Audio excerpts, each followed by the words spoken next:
what I would like to do over the next 20 or 30 minutes is bring this back to a very practical level and talk based on ERM's experience as a leading consultancy working with large organisations both in the UK and overseas to help them reduce carbon and do that in a way that's good for their business.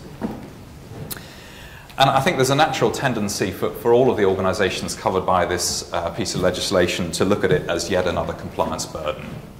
And what does that mean? It means that organisations will necessarily manage the risk.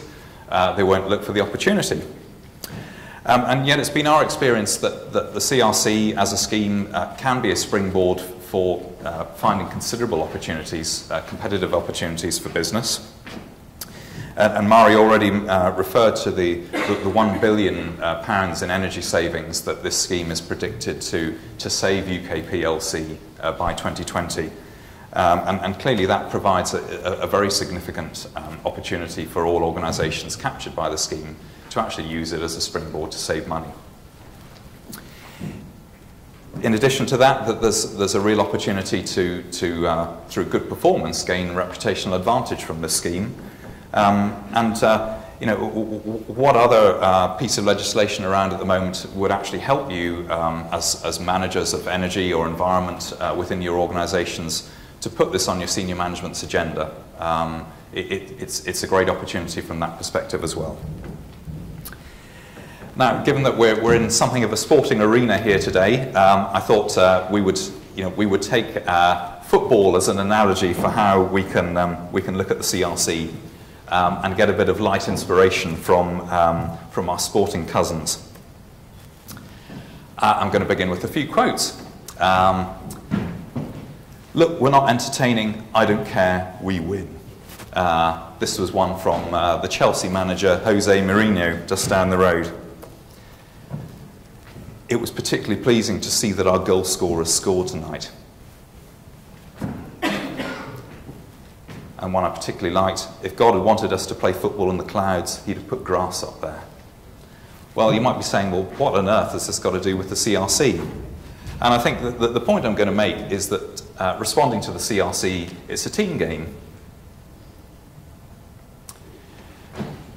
I'll explain a bit more about that in a second, but what I'm going to go through over the next 20 minutes or so is to discuss how you can take the first steps in terms of compliance, but how really, to gain advantage, you need to go beyond that.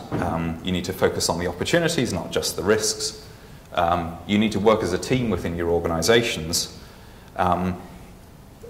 Importantly, you need to identify the opportunities to reduce carbon and gain all of the benefits that come from that. And I'll give some practical examples of how you might go about doing that.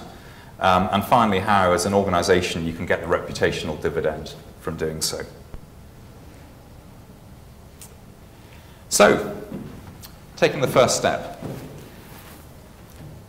you know, nobody wants to be shown a red card, nobody wants to be out of compliance, and indeed there are civil penalties that are introduced by the scheme that will fine organisations that aren't in compliance, up to £40 a tonne of CO2.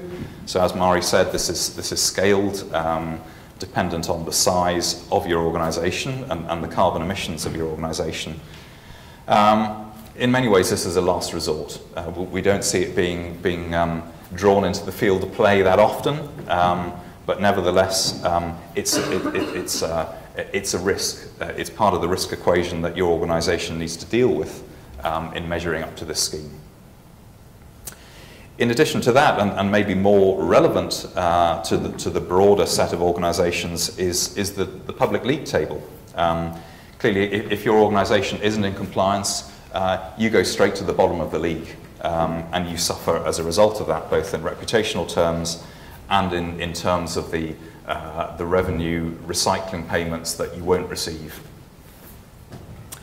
There are going to be criminal penalties, although we think that is going to be very, very limited.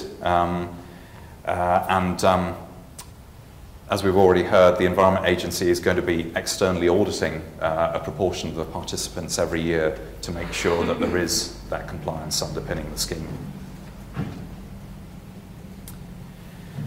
But let's flip this around and start to think about opportunities. We've already heard about the the £12 per tonne cost of CO2. I'll say a little bit more later on in the presentation about how that is in many ways a nominal cost. It's not a real cost that's going to be felt by participants, at least in the early stages. But nevertheless, this is going to act as a stimulus to the management of your organisations to seek out those carbon and energy reduction opportunities and to focus their attention on the opportunity to reduce energy cost. We've heard already a bit about the annual league table, which will determine the bonus or penalty payments, starting at plus or minus 10%, but rising annually over the years. And I suppose the point I'd like to draw out here is, what other scheme can you think of where government is actually offering to pay you bonus money for doing well? I can't think of many others. And finally, this league table, being public, is really going to support reputational advantages for those organisations that can be either in the higher echelons of the league table or at the very least above their competitors and peers.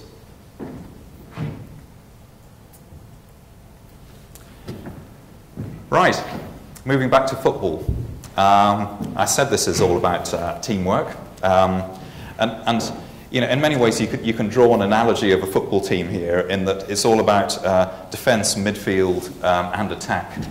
And in how organisations respond to this scheme, we can see defence is all about things like determining your eligibility as an organisation. Are you actually captured by it? If so, which bits of your organisation are captured by it? Particularly if you're a complex organisation, a group holding, for example, how does it apply to you as a group? Do you have subsidiary companies that may, in their own right, be subject to the scheme? What does that mean for the others? So there are certain issues around eligibility, which clearly will bring into play, for example, your legal team. Again, with legal, there are plenty of issues around organisational structure, landlord-tenant issues, principal-subsidiary issues that you're going to have to work with your legal team to get some definition on. But clearly, you're going to have to start collating and measuring and registering information. That's going to bring into play your energy procurement, your facilities management, and critically your finance team, who are going to have to be engaged in the sort of systems that you need to gather that information to work out how you're covered by the scheme and how you comply. Over on the right here, there's going to be a certain need in complying well with this scheme to engage your staff and engage some of your external stakeholders. I've already mentioned issues around landlord and tenant. There might be business partners that you have. There might be JVs. All of these stakeholders are going to have to be brought into your compliance response. So that's all about defence. It's all about preparing. It's all about complying and make sure that you know how you are going to comply. But then let's go down to midfield about how you prepare to be a successful participant in this scheme. And here we move into the territory of how do you actually identify how you can reduce carbon over the years. And we get into territory around identifying opportunities to abate carbon, to reduce carbon. And I'm going to run through a few slides that really runs you through some examples as to how effectively to do that within an organisation. In the middle here, we've got a block around carbon strategy. I want to draw a point here that reducing carbon can be part of a broader business strategy for how your organisation maybe positions itself as an environmental leader, gains benefits both in terms of efficiency but also in terms of top-line benefits from reputation, from product innovation and so on. And we see indeed many of the companies that ERM works with are really trying to position themselves as beneficiaries of the low-carbon agenda. And in this area, clearly you need to be getting on side the people in your organisation who manage environment, who manage sustainability, who maybe start to link into your customer base. And then over on the right, we've got the need for systems and processes, again, to be managing the data, to be effectively scrutinizing the opportunities for efficiency, for investment within your organization. And that's probably going to bring into play your IT function, your systems, your data. And then if we look forward to the attack, 3 points here really. First is around, do you buy carbon off the market, or do you reduce? And that's going to come down to really a financial decision. You need to get your financial decision makers involved there to be helping you set some systems and processes to inform that decision. You need to realize the benefits, and one of the ways that you can do that is through a good performance in the league table, and how you report that out both internally within your organization and externally to your customers and your stakeholders. We've already heard a little bit about the early action metric and the Carbon Trust Standard, and I'm aware that the Carbon Trust Standard will be talking this afternoon. It's interesting to see how some leading organisations are already really trying to gain advantage from communicating that Carbon Trust Standard